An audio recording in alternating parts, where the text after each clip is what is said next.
በየወሩ 15000 ብር እግዚአብሔር ይመስገን ጥሩ ነው። ከፈለግሽ በኋላ በቃ ልጄ ሰላም ሁኚ አለችና ገንዳ ውስጥ ቆሻሻ ውስጥ በነበረ ጊዜ አመሞት እንደምናው ድምጾት። ሰላም ለእናንተ ይሁን ተመልካቾቻችን። እንግዲህ ዛሬም እንደተለመደው በስልክ ሰርፕራይዝ አለን። ሰርፕራይዝ የምናደርጋቸው እናት እማማ አሰገደች ይባላሉ። ከዚህ በፊት በየኔ ቀን ዝግጅታችን አቅርበናቸዋል። ለረጅም ዓመታት ጌታን ያገለገሉ በብዙ ህመም ውስጥ ያለፉ እናት ናቸው። አሁንም በምን አይነት ሁኔታ ውስጥ እንዳሉ ጠይቃቸዋለሁ፣ ስልክ ደውልላቸዋለሁ። መልካም ቆይታ ይሁንላችሁ። ተከታተሉት። እንግዲህ ፊት ለፊት አድርጌው ስለነበር የደወልኩላቸው ነው።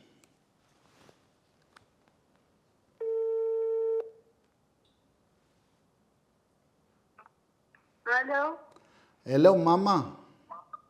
አቤት። ሰላም፣ እንዴት ኖት? ደህና ኖት ወይ? እግዚአብሔር ይመስገን ደህና ነኝ። አመሞት እንደምናው ድምጾት? አዎ ትንሽ አመመኝ ነው። አይዞት። እኔ ፓስተር ዳንኤል ነኝ። እሺ ሰላም ነህ? እግዚአብሔር ይመስገን። እንዴት ኖት? ደህና ነው። በጣም ደህና ነኝ። ሰላም ነን። ልጆቹ ሁሉ ሚስቱ ሁሉ ሰላም፣ ሁሉ ደህና። እርሶስ? አሸናፊስ ደህና ነው? ነብይ ደህና ነው። እግዚአብሔር ይመስገን ደህና ነው እላለሁ። እኔ ከታመምኩሽ ምን አለ? አይዞት። ምን ነው አመሞት እንዴ? ትንሹ ስኳር ወደ ላይ ይነሳል አሉ። ነው እንዴ? ስኳር ከፍ አለ? ሁልጊዜ በቃ ያ እንትና ነው መሰለኝ። እግዚአብሔር ይመስገን ጥሩ ነው። አይዞት አይዞት። እግዚአብሔር ይመስገን። ክትትል እያደረጉ ነው አይደለ? ሆስፒታል? አዎ አዎ የሄድኩ አሁንማ 10 ቀን ነው እንደዚህ ነው ቀን ነው። ምን አሎት? ለቼክአፕ ነው ለምርመራ? አዎ። ስንት ጊዜ ነው እንትን ሰርጀሪ ያደረጉት? እኔ 4 ጊዜ ነው። 4 ጊዜ? አዎ ከልጄ ጋር 5 ነው። አዎ የልጅ ጊዜ። አዎ ግን የዚህ ህመሙ 4 ጊዜ ነው? አዎ የጨጓራ አዎ እሱ ተቆርጦ በቃ የስጋቤን አቆሚ።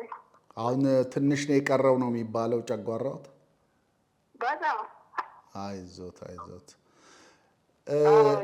አገልግሎት ምን ያክል ዘመን ነው የቆዩት? እንደው በአገልግሎት ስንት ዓመት አገለገሉ? እኔ በቃ ዝም ብዬ ያገለገልኩ ነው ቆይቻለሁ። እኔ ወደ 30 ዓመት። አዎ በቃ ዝም ብዬ አገለግላለሁ። እኔ ቤተክርስቲያኑ ምናምን አላውቅም። ሰዎቹን አገለግላለሁ። ቤተክርስቲያን ማለት ሰው ነው። አዎ እውነት ነው። ግድግዳ አይደለም፣ ሰው ነው በቃ። ልክ ነው። አይ እግዚአብሔር ይመስገን። እንግዲህ እነዚህን ሁሉ ዘመን ደሞዝ ተከፍሎት በቤተ ክርስቲያን አያውቅም? አልገባውም። ደሞዝ የለም። ደሞዝ ከላይ ነው። ደሞዝ ከላይ ነው። ከላይ ነው። አይዞት አይዞት። እንግዲህ ያው ብዙ ሰዎች የእርሶን ምስክርነት ሰምተዋል እና ባለፈው ጊዜ ላይ የቀረበውን ሌላ ጊዜ ደግሞ ሌሎች ምስክርነቶችን ይዘን አገኘታለሁ። አሁን ግን በየወሩ ከዚህ በኋላ የሚያገኙት ገንዘብ አለና እሱን ዛሬ ልነግሮት ነው የደወልኩት። በየወሩ ካሁን በኋላ በየወሩ 15000 ብር ወደ አካውንቶት ይገባል። እሺ? እግዚአብሔር ይመስገን። ተባረክ። አሜን። እግዚአብሔር ይባርክ። አሜን አሜን። ማዘር ተባረክ። በጣም ወዳለሁ። እግዚአብሔር ይባርክ። የራሴ ደውዬ ሰላም እላለሁ ያልኩ ነው ደወልኩ። አሁንም እንደውም ሰው ወደ አንተ ይደውላሉ መሰለኝ። ቆይ እስኪ አንዱ እግሬ በጣም ሽባ ነበረኝ ያለች ደወለችና ጸልዬ ነበር በስልክ በቃ እግሬ ዳነ አለች። ማን ጸልዮላት ነው? ማን ጸልዮላት? እኔ ጸልዬ አሁን ነው ቅርብ ጊዜ። እሺ እኔ እግዚአብሔር ይመስገን አልኩ። ከዛ ልጄሞ በቃ ጭንቅላቱ እንደ ቀውስ ነገር የሆነ ነበር አለች። ፈረንጅ ነው አለች። እሺ ልጁ ቋንቋ ግን ከፈለሽ በኋላ በቃ ልጄ ሰላም ሆነ አለችና ደወለች። እግዚአብሔር ይመስገን። ከዚህ ከምስክርነቱ በኋላ ነው? ከዛ በኋላ የሆነ እግዚአብሔር ያደረገው ተአምር ነው። በጣም እግዚአብሔር ይመስገን። አንዱ መጣችና ቤት መጣችና ማህፀን ካንሰር ነው ጸልዬ ዳንኩ አለችና የመሰከረች ነው። እንደው ወደ አንተ ያመጣለሁ ብዬ ነበር ግን በቃ ይዟት ይመጣሉ። አሁን ይሄም የሆነው አሁን እኛ ጋር ከቀረቡ በኋላ ሰዎች መጥተው ተጸልዩላቸው ነው። ጌታም ሰራ። እሱ ስሙ ከፍ ይበል ጌታ። ጭንቅላቱ በቃ መስራቱ በቃ የለም ማለት ጭንቅላቴ መፍራት የለም። አሁን ቀረ ዳንኩ ማህፀኔ ዳነ ያለችና ደወለችና ተናገረች። እሷ ራሷ ነው ማህፀን ካንሰርም የነበረባት። ልጇ ደግሞ ታማሚ ነበረ። እሱ ሌላ ነው፣ እችኛዋ ሌላ ናት።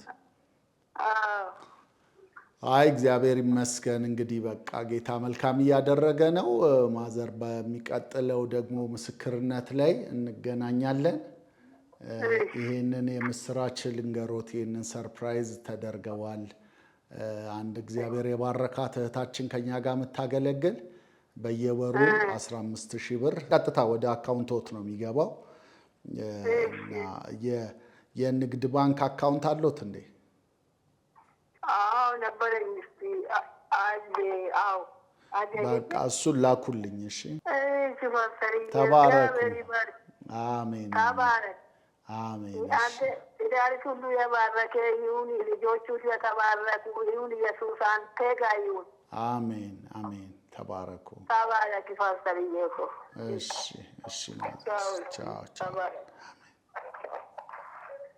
እንግዲህ እማማ አሰገደችን አግኝተናቸዋል በስልክ። ከዚህ በኋላ እግዚአብሔር በረዳን አቅም በቋሚነት 15,000 ብር ደሞዝ ይኖራቸዋል ማለት ነው። የመጡት የነበረው ስለ ሰለሞን ስለተባለ ወንድም ምስክርነት ለመስጠት ገና እብድ ሆኖ በነበረበት ገና ልጅ ሆኖ ገንዳ ውስጥ ቆሻሻ ውስጥ በነበረ ጊዜ ጌታ ተናግሯቸው የመሰከሩለት፣ ከዛ ጸልየው ነፃ የወጣ የተከታተሉት፣ ወደ ቤተ ክርስቲያን ይዘውት የሄዱ እኚህ እናት ነበሩ። ያን ለመመስከር ሲመጡ ግን ሰርፕራይዝ የሚለውን የቴሌቪዥን ፕሮግራም እንደሚያውቁት ረጅም ጊዜ ማግኘት ይፈልጉ እንደነበረ እኛን ይሄ ደግሞ የእግዚአብሔር ጊዜ እንደሆነ ነግረውን ነበረ። እንግዲህ ከቀረቡ በኋላ ብዙ ሰዎች በኦሮምኛ እንዲመሰክሩ ጥያቄ አቅርበዋል። ብዙዎቹ ደግሞ ሌሎችም ምስክርነቶች ይኖሯቸዋል ድገሟቸው እያሉ ብዙ ሰው ኮሜንት አድርጓል። እንግዲህ በሚቀጥለው አሁንም የነገሩንን ከዚህ ከቀረቡ በኋላ ያለውን ምስክርነትንም የድሮውንም ያልመሰከሩልንም ይዘው ይቀርባሉ። እንግዲህ በዛሬ የስልክ ሰርፕራይዛችን ላይ 15,000 በየወሩ እንደሚያገኙ ሰርፕራይዝ ተደርገዋል። እግዚአብሔር አብዝቶ ይባርካቸው። በሚቀጥለው ሌላ ምስክርነታቸውን ይዘን እንቀርባለን። ጌታ ከእናንተ ጋር ይሁን። ሻሎም